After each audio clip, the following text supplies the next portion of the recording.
ចំណងជើងរឿងសាលារៀនសត្វនិងការប្រឡងចុងក្រោយកាលពីព្រេងនាយមានការបង្កើតសាលារៀនមួយសម្រាប់សត្វព្រៃដើម្បីឲ្យមានភាពយុត្តិធម៌សាលាបានកំណត់មុខវិជ្ជាបង្ខំចំនួន4គឺការរត់ការហោះហើរការហែលទឹកនិងការឡើងដើមឈើសត្វទាវាពូកែខាងហែលទឹកបំផុតលើសគ្រូបង្រៀនទៅទៀតប៉ុន្តែវារៀនមុខវិជ្ជាហោះហើរបានពិន្ទុទាបណាស់គ្រូបង្ខំឲ្យវាឈប់ហែលទឹកហើយទៅហាត់ហោះហើរវិញលទ្ធផលគឺជើងរបស់វាត្រូវរបួសរហូតដល់មុខវិជ្ជាហែលទឹកដែលវាធ្លាប់ពូកែក៏ធ្លាក់មកនៅកម្រិតមធ្យមដែរសត្វទន្សាយវាជាប់ចំណាត់ថ្នាក់លេខ1ខាងរត់ប៉ុន្តែដោយសារតែត្រូវបង្ខំឲ្យរៀនហែលទឹកវាក៏មានសម្ពាធផ្លូវចិត្តយ៉ាងខ្លាំងរហូតដល់លែងចង់រត់និងមានជំងឺធ្លាក់ទឹកចិត្តសត្វកំប្រុកវាពូកែឡើងដើមឈើបំផុតប៉ុន្តែគ្រូបង្ខំឲ្យវាហោះហើរពីដីឡើងទៅលើជំនួសឲ្យការលោតពីលើចុះក្រោមវាក៏ខំប្រឹងរហូតដល់សាច់ដុំក្រិចហើយក៏លែងពូកែឡើងដើមឈើដូចមុន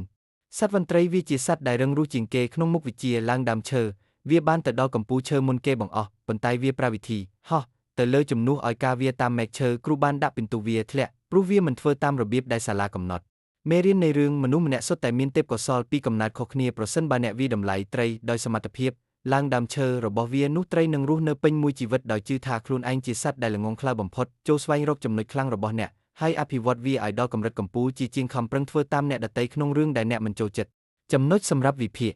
សាលារៀនសត្វតំណាងឲ្យប្រព័ន្ធអប់រំឬសង្គមដែលព្យាយាមពត់មនុស្សឲ្យមានរូបរាងដូចគ្នា standardization សត្វទានិងសត្វវន្ត្រីជានិមិត្តរូបនៃទេពកោសល្យចម្រុះ multiple intelligences ការបង្ខំឲ្យរៀនអ្វីដែលមិនមែនជាចំណុចខ្លាំងតំណាងឲ្យការខាតបង់ពេលវេលានិងការបំផ្លាញទំនុកចិត្តលើខ្លួនឯងជោគជ័យពិតប្រាកដតើការធ្វើជាទាដែលហែលទឹកពូកែបំផុតល្អជាងការធ្វើជាទាដែលរត់មិនបានការនឹងហោះមិនកើតមែនឬទេ